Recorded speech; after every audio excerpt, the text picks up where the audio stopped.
হারাই যখন আপন জনারে।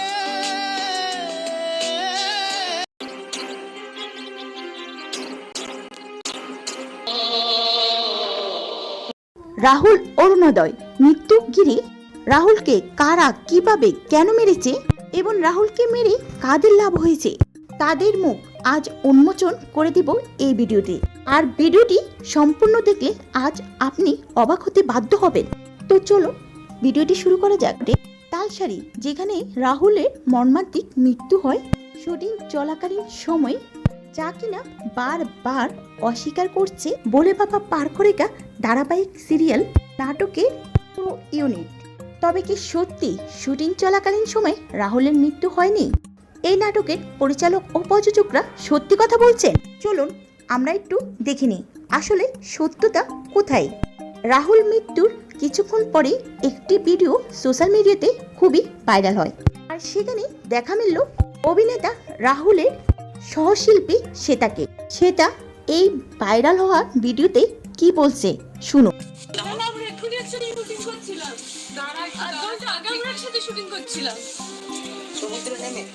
সমুদ্রে শুটিং করছিলাম আমরা, পড়ে গেল না, আমিও পড়েছি, আমি ঠিক আছি।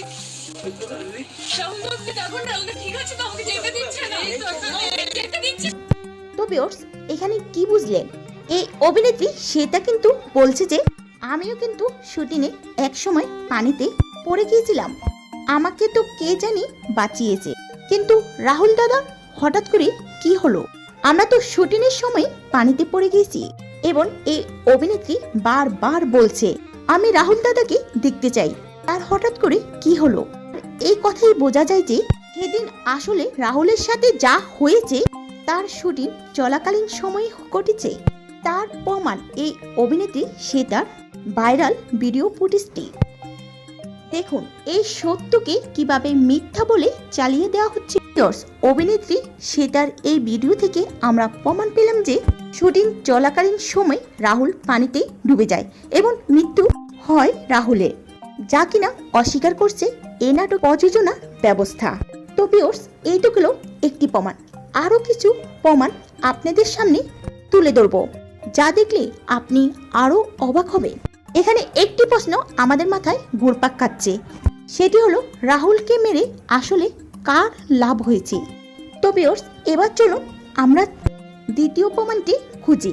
রাহুলের শুটিং চলাকালীন সময় কিন্তু ড্রোন ক্যামেরার অনেক ফুটেজ রয়েছে, সেই সাথে রাহুলের মৃত্যুর সময়ও ড্রোন ক্যামেরা অনেক কিছু ধারণ করা হয়েছিল। কিন্তু ওরা ক্যামেরাই আছে, ড্রোনে রেকর্ডিং আছে, ওরা লুচাচ্ছে সব রেকর্ডিং, ওরা রেকর্ডিং ড্রোন চালু ছিল, ক্যামেরা চালু ছিল। দেখো, একটি মানুষ বেঁচে ফিরলো একদম সুস্থ, আর একটি মানুষ পুরোপুরি না ফেরার দেশে কি করে চলে যেতে পারে? তাহলে কি সেখানকার স্থানীয় বাসিন্দাদেরকেও ভয় দেখিয়ে নানান রকম কথা বলানো হচ্ছে এই মুহূর্তে? কারণ এই যে একটা শুট চলাকালীন একটা তরতাজা প্রাণ চলে গেল, একটা মায়ের কোল খালি হয়ে গেল, একজন স্ত্রীর সারা জীবনের জন্য শীতের সিঁদুর মুছে গেল, একজন ছোট্ট বাচ্চার সারা জীবনের মতো বটগাছ বাবার ছায়া সেটা মাথা থেকে পুরোপুরি চলে গেল, এর দায়ভার কে নেবে? কিন্তু যেই টিভি সিরিয়ালের শুট চলছিল তাদের যেই সমস্ত তার যিনি মেন সদস্যকর্তা তিনি পুরোপুরি এই বিষয়গুলো থেকে মুখ ফিরিয়ে নিচ্ছেন। কিন্তু কেন? যদি সেখানে কোনো ঘটনা ঘটে থাকে তিনি সত্যটা আমাদের সামনে জানান যে হ্যাঁ আমাদের কোনোরকম কোনো সুবিধার ব্যবস্থা নেওয়া ছিল না, কোনোরকম কোনো লাইফ জ্যাকেট নেওয়া ছিল না, কোনোরকম কোনো প্রশাসনের থেকে পারমিশন নেওয়া হয়নি, স্বীকার করছি যে আমাদের টিমের বা আমাদের যে সমস্ত কাজ হচ্ছিল তার গাফিলতির জন্য এরকমটা হয়েছে, আমরা চেষ্টা করব দ্বিতীয়বার এরকমটা না হওয়ার। সে যদি স্বীকার করে এমন তো কিছু অসুবিধা হয়ে যেতে পারে না, বাট সে স্বীকার তো করছেই না। এমনকি রাহুলদার এরকম একটা ঘটনাকে অ্যাক্সিডেন্টলি একটা ঘটনা, এমনকি একজন বয়স্ক ভদ্র মানুষ আমাদের সামনে ফরেন্সিক যত সম্ভবত উনি কাজে যুক্ত আছেন, উনি জানাচ্ছে যে এটা নাকি হার্ট অ্যাটাক। কখনো কি সম্ভব? যেই মানুষটি সুস্থ, যেই মানুষটি শুট করছে সেই মানুষটি কি করে হঠাৎ করে হার্ট অ্যাটাক হয়ে যেতে পারে? এমনকি কিছু কিছু মানুষ আবার এটাও রটাবার চেষ্টা করছে যে রাহুল দা এমনই একজন মানুষ ছিলেন যে কোনো শুটকে খুব সুন্দরভাবে করার জন্য উনি কিন্তু জীবনের ঝুঁকি রাখতেন। যেই সমস্ত আদার্স টিম ছিল বা যেই সমস্ত টিভি সিরিয়ালের আদার্স মানুষ ছিল তারা বারণ করলেও শ্যুটটা খুব সুন্দর দেখতে লাগবে সেই কারণে নিজের জীবনের রিস্ক নিয়েও গভীর জলে নেমেছে। এই যে কথাগুলো বলা হচ্ছে এগুলো আমার কাছে সম্পূর্ণ অযৌক্তিক।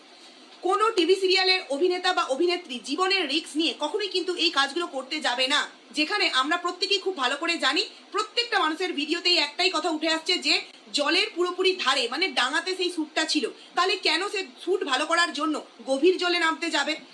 হয়তো গভীর জলে সে নামেনি, হয়তো সে অল্প জলেই ছিল, কিন্তু যেই জায়গাটায় শ্যুটটা চলছিল সেই জায়গাটা শ্যুট করার জন্য কখনোই কিন্তু ভালো বা পসিবল নয়।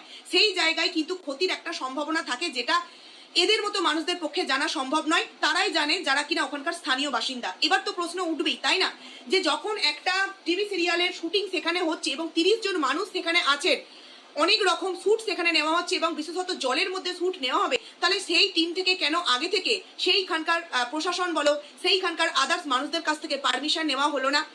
যতদূর জানা যাচ্ছে পুলিশ প্রশাসন তো অবশ্যই আগে থেকে জানানো হয় এবং তার সাথে সাথে এই সমস্ত সমুদ্র এলাকায় আদার্স কিন্তু 7-8 জনের এক একটা টিম থাকে, যারা কিন্তু ওইখানে সবসময় কর্মরত থাকে, বা তারা কিন্তু এইরকম আগে থেকে কোনো টিভি সিরিয়ালের নাটক যদি হয়, এটা যদি তাদেরকে আগে জানানো হয়, তারা কিন্তু সারাটা দিন ওখানে কিন্তু থাকে এবং খাওয়া দাওয়া নিজেদের টাকাতেই খরচা করে। শুধুমাত্র হয়তো সারাটা দিন তাদের পাশে নৌকা নিয়ে দাঁড়িয়ে থাকবে, কোনো কিছু ঘটনা ঘটলে তাদেরকে উদ্ধার করার জন্য তাদেরকে সেই রোজটা কিন্তু দিতে হবে, মানে কিছু পয়সা দিতে হবে। তো এই পয়সা বাঁচাবার জন্যই কি সেইখানকার স্থানীয় 7-8 জনের যে একটা টিম থাকে তাদেরকে জানানো পর্যন্ত হয়নি? তারা কিন্তু ক্লিয়ারলি জানাচ্ছে যে আজকে যদি আমাদেরকে জানাতো এইরকম একটা ঘটনা কখনোই কিন্তু ঘটতো না, কারণ আগেও এখানে অনেক কিন্তু শুট হয়েছে, সেক্ষেত্রে কিন্তু কোনো রকম কোনো প্রবলেম হয়নি, কারণ তারা আমাকে জানায় আমরা আমাদের নৌকা নিয়ে সারাটা দিন থাকি, কোনো ঘটনা ঘটলে আমরা বুঝতে পারি আর তাদের বাঁচিয়ে ফেলি, এবং সেই ঘটনাটা ঘটার আগে আমরা তাদের সাবধান করি যে এইবার তোমরা এই জায়গা শুট বন্ধ করো, এখানে কিন্তু জল আসে। তাদের বক্তব্য অনুসারে যেই জায়গাটা শুট করছিল সেটা কিন্তু কোনো মানে সমুদ্রের জায়গা কি নয়, সেটা হচ্ছে একটা নদীর মতো, সেখান পাশ দিয়ে সুবর্ণরেখা নদী নাকি বয়ে গেছে এবং তার থেকে 3 কিলোমিটার দূরে কিন্তু হচ্ছে মোনা। তাহলে সেই জায়গায় যখন শুট করা হচ্ছিল তারা জানেও না যে সেই জায়গাটা যখন জল আসে না একদম খটখট করে, আর যখন জল আসে তখন পুরোপুরি একদম গলা সমান কিছুক্ষণের মধ্যে জল চলে আসে। তারা এগুলো জানে না, অথচ তরতাজা প্রাণগুলোকে নিয়ে এইভাবে শুট করতে যায়। যারা এই সমস্ত টিভি সিরিয়ালের প্রযোজক বা যারা এই মেন সদস্যকর্তা, তারা তো পয়সা দিয়ে অভিনেতা অভিনেত্রীদের বা আদার্স যারা থাকে টিম মেম্বারদের কাজ করিয়ে নেয়, কিন্তু এইভাবে তাদের গাফিলতি এক একটা তরতাজা প্রাণ কেন চলে যাবে? প্রশ্ন তুলেছে কিন্তু এই টিভি সিরিয়ালের আদার্স কিছু মেম্বার তাদের বক্তব্য অনুসারে অনেক কিছু বলছে যে যদি এই বিষয়টাকে নিয়ে আগে এগোনো না হয়, সঠিক যদি বিচার না হয়, তারা কিন্তু তাহলে কর্মবিরতিতে মানে যোগ দেবে, মানে তারা অনশনে বসবে, কর্মবিরতিতে যোগ দেবে। এক্ষেত্রে আমার মনে হয় টলিউডের অনেকটা বড় লস হবে। তার থেকে যে ঘটনাটা ঘটেছে সেটার যদি সুবিচার একটা পাওয়া যায় বা সঠিক যদি একটা তদন্ত হয়, তাহলে হয়তো তো আর কিছু হোক আর না হোক, রাহুলদার পরিবার তথা রাহুলদার যে সমস্ত প্রিয় মানুষেরা আছে তারা হয়তো কোথাও না কোথাও স্বস্তির নিঃশ্বাস ফেলবে যে হ্যাঁ একটা ঘটনা ঘটে গিয়েছে।